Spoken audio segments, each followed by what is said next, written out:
All right, so 15 minutes is not enough to really tell you what I built with RageDB. If you want to really learn more about it, go to ragedb.com. You'll find this little website, and on the links on posts and so forth, you'll find documentation about what this thing is really about. And if you're brave, the whole thing is open source, so you can go to GitHub and read through 30,000 lines of C++ code written by a Java developer, so they're pretty shitty. But it is open source. Like I said, you can steal whatever you want to salvage from it. If you don't want to do that, and you want to do the same thing to do, go to my blog. There's a 25 post series on what I was thinking when I was building this thing. There's a spirit of building public, so I followed that idea. I got tired of counting at 25 and I changed the format, but there's like, I don't know, 30 or 40 of these blog posts that explain exactly what was going on through my head. And then the last thing I'll tell you about it is that I have a mascot. So this is Reggie, the RageDB Cthulhu. So it's a mixture of a rhinoceros and Cthulhu together, and that is the mascot for the database. If your database does not have a mascot, then it's not very cool at all. So you might be wondering, okay, dude, there's like 100 graph databases. Why did you build another one? What the hell is the point of this? And I think before I can answer that question, I have to first introduce myself because I haven't even gotten to that part yet. So I'm here instead of in Tahiti because Neo4j never went public. But my name is Marzi. I have two brain cells. One reminds me to breathe, and the other one thinks about graphs. I forget everything, so I put everything on my blog and on GitHub. There's like 150 blog posts about graph stuff. And on GitHub, there's something like 300 repositories.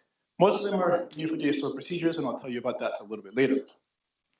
I've been blogging since 2012, at least about Ruby and Neo4j. So that makes it 11 freaking years that I've been in this graph game, teaching people about graphs and seeing how far we can go. But I am not an ivory tower academic. I barely got out of college with a 3.0. Instead, I work the field. I'm out there with the customers, picking the cotton, getting the strawberries, getting yelled at, sweating, bleeding, crying, as I try to use these graph systems that you all build and how bad they are. And over my 11 years or so, I have learned a couple of things I'm going to share with you. The first one is about scale. And I noticed a trend in the last 3 or 4 years where people kind of forget about scale. And they're doing the wrong thing, in my opinion. Right? For every one of these giant workloads that exist out there, there's 100 little workloads that don't need a giant system. They just need to be fast, right? And stop trying to sell to Facebook and Google and all these giant Fortune 100 companies. They're not going to buy your graph database. They're going to build their own system anyway. So don't waste your time. Just stick to the mid-tier. We heard Neptune talk about 10,000 instances plus of Neptune running. That's the mid-market. That's what you should be pointing at. Forget about dealing with these giant vendors that they're not going to buy this stuff anyway. And what's weird is that these little small workloads can get pretty far. Intel announced in March that they have these new processors coming out. They have 144 cores. When I remember my job at Neo, most people had a cluster of 3 machines with each one having 24 cores each. That's 75 cores. Now you have 144 on a single server. Then you don't really need a giant cluster of distributed systems. And the 8th version of this is supposed to be rumored to come out with 288 cores. So if you think about, wow, that's a ton of CPU power. Do I really need to distribute my graph? The answer I tell you is no. And you're thinking, oh my God, these chips are going to be ridiculously expensive, Max. I can't afford this. You're wrong. These things are incredibly cheap. You can buy an AMD EPIC 9754 for $5,500 in China already. So if you're thinking this is expensive, this is less than what you pay a developer every month. So you get a couple of these, you replicate your graph, and you don't have to cry about distributed systems ever again. And the rumor is that the final generation of Zen 6 is going to go all the way up to 384 cores. Now, how legit these things are, who knows? But don't forget, you can dual socket or quad socket some of these puppies. Yeah, you'll pay the Numa price, but you're talking about 1,000 cores in a single server. Stop freaking distributing graphs. And yes, you're going to need a crap load of RAM to go along with these giant servers, but all of them support at least 6 terabytes, and if you get quad or dual socket, then it'll support more. So please, the message to developers out there who are building graph systems is stop building distributed systems. And if you don't believe me, that's fine. At the Sigma keynote, Jordan said, listen, I worked at Pinterest for much of years, doing a whole bunch of heavy workloads on Pinterest-sized graphs, and we kept it all on a single server. We did not have a distributed graph system. Oh, and once again, they built their own system. They didn't buy one from the commercial vendors. So these giant graphs, they're not going to buy from you. If you don't believe him, then maybe you'll believe Google. That tells you that 90% of the workloads are under a terabyte of data. So once again, stop building giant distributed systems. Instead, what I propose you think about doing is you distribute your data on cores, not on servers. What does that mean exactly? If you have ever heard of the C# framework, this is the way to do that.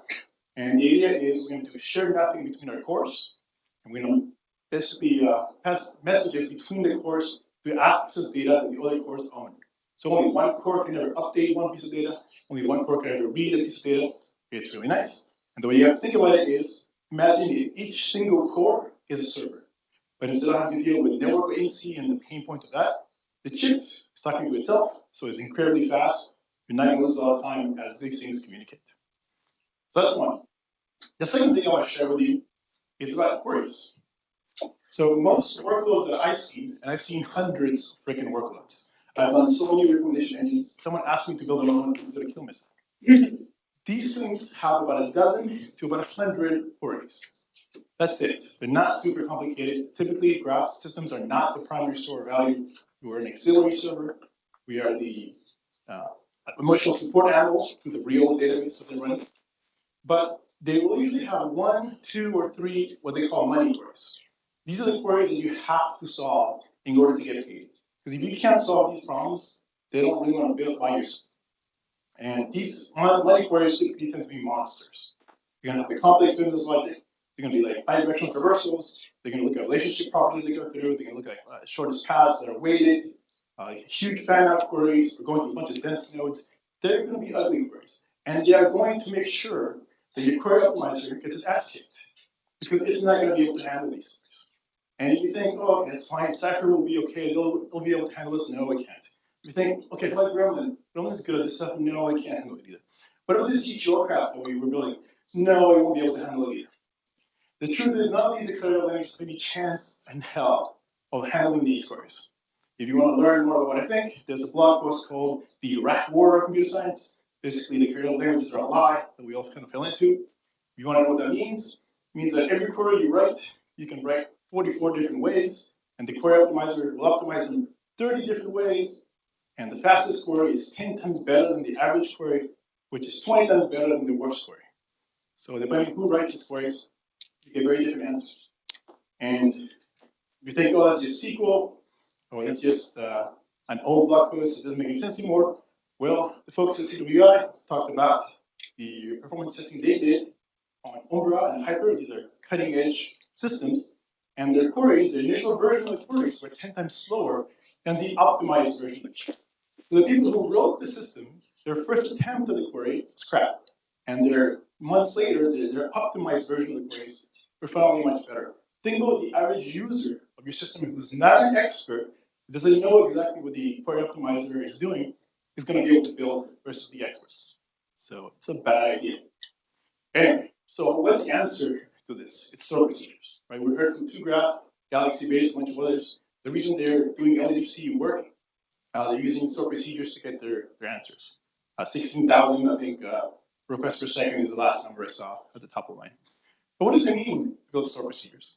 It means that you, the developer, you're the query optimizer, right? So it's the people in the field, like me, the sales engineer, they have to cry and they have to write 100 lines of Java code or whatever it is to make this crap work. And it's very painful. And I complained about this for years in EO. Like, stop working on this type of crap, make the API better so I can do my job easier. And I got fired. So I'm going to propose a new movement. It's called NODA. It stands for not only declarative. You can call it Node if you want to be graphy about it. But the idea is that you should be adding a real-time procedural query interface to your database. Keyword here being real-time. If I have to write a bunch of Java code somewhere else and compile it and then move my little jar over and then restart the freaking server, that's not real-time. Okay, I'm talking real-time. So what does that mean? Well, I decided to build this to see if I can actually do it as a proof of concept, so I can show the rest of you. I use Lua-JIT to be specific. It's a language that's been used for many years in gaming systems, incredibly fast, as close as you can get to C++ without being an actual static compiled language. It's free, anyone can grab it. What's nice about it is all you need to do is map some of your API to Lua methods and just call it directly. So I'm actually sending a post with a bunch of text in HTTP and getting back JSON. The last line of the script gets turned into JSON, whatever it is, whether it's a node, collection of nodes, an embedded data structure that I built, I don't care. Whatever the last thing is, gets turned into JSON. So I don't have to worry about drivers, I don't have to worry about binary protocols, don't worry about any of that crap. So simple queries, node get user max, boom, you get node max. You want to do pipeline queries, where you do multiple queries at the same time, and one query feeds into another query, no problem. Look at line 1 and line 5, right? I get A, and then I pass A to my line 5, get my answer back. And whatever the last thing is, that's where it gets turned into JSON. You can also do complex queries, where I set up a table, I do some work, I add stuff to the table, bring the answer back. It doesn't matter whatever complex you want, you'll get it. And there's no compiling. It's all being done through Lua-JIT. It's immediate. You don't have to wait, like I said, a minute or two to change something. It's also composable. I can create a function that says, hey, I'm going to write this thing to get the city of a person node, and I'm going to use that function in other pieces of my code and be able to call it. So instead of having one giant Cypher query, or one giant Gremlin query, one giant C query that's 100 pages long, I just build little pieces and put them on top of each other as little Lego building blocks. I've heard composable a lot. That's not composable. If you have 100 freaking lines of code, that's not composable. That's painful.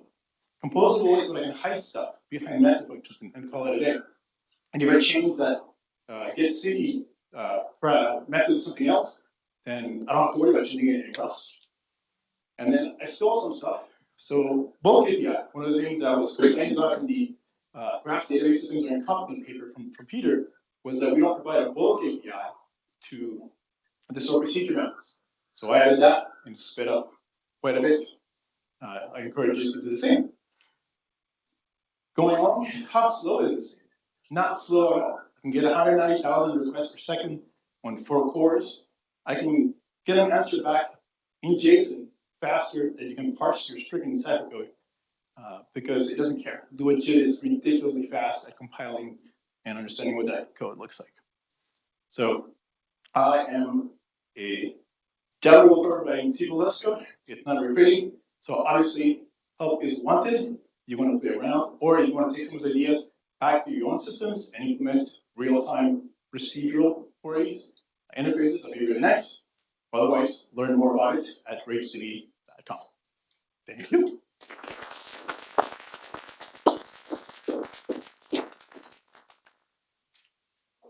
Questions?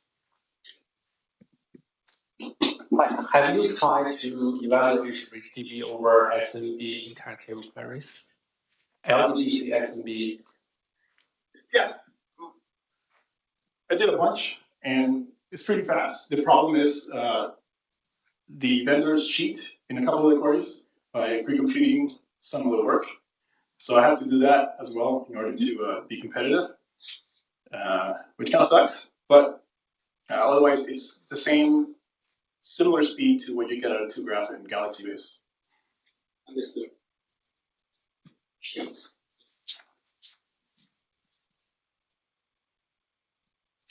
Thank you. 2 questions.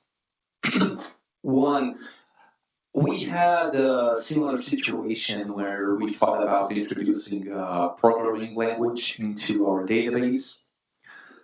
I think that the first iteration was Java, and then there was a second iteration using Python, and eventually we ended up using Node. I was wondering, why did you pick Lua over any one of these other languages, if you ever consider them? Sure. So for me, it was performance over everything else.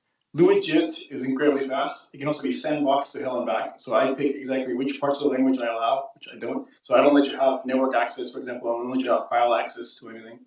I can trim you down to the bare essentials of the language if I want to and strip it out. So it was much better at sandboxing than some of the other systems that I saw. All right.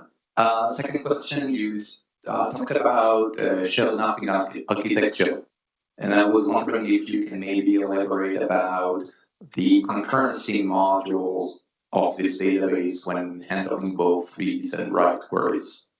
So only one core can write to a piece of data. It owns the node and it owns all the relationships that are outgoing for that node. And if it wants to change any of it, you have to wait until that core is ready to make that change. So you cannot have two cores trying to update the same piece of data ever. All the properties are owned by a single core, and the lists of the relationships are owned by a single core. So that kind of helps not worry too much about fighting over updates. I don't have like full transactional support. Most graph data systems are not primary stores of record, so they don't really care about transactions. At least that's what I found. Your mileage may vary. Thank you. One question from Peter.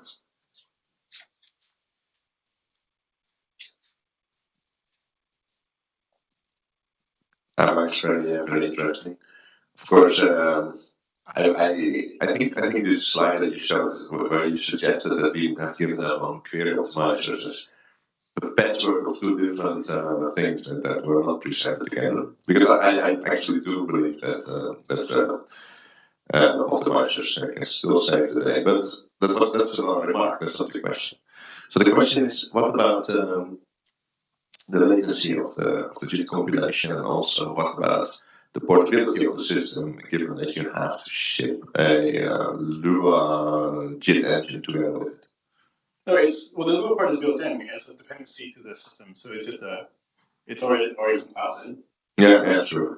Well, you depend on Lua, obviously, so I would not be running this in WebAssembly so easily. Because that would be a bit of a hair dependency to cross-compile that WebAssembly. But what about the latency? So how long does it take to compile something? Nothing. Literally takes nothing. I can do 190,000 queries per second. So whatever time it takes to do it, it's so small that it doesn't care. Okay. Is it also on one price? Probably this is like cache, I suppose. The compilation happens once here. No.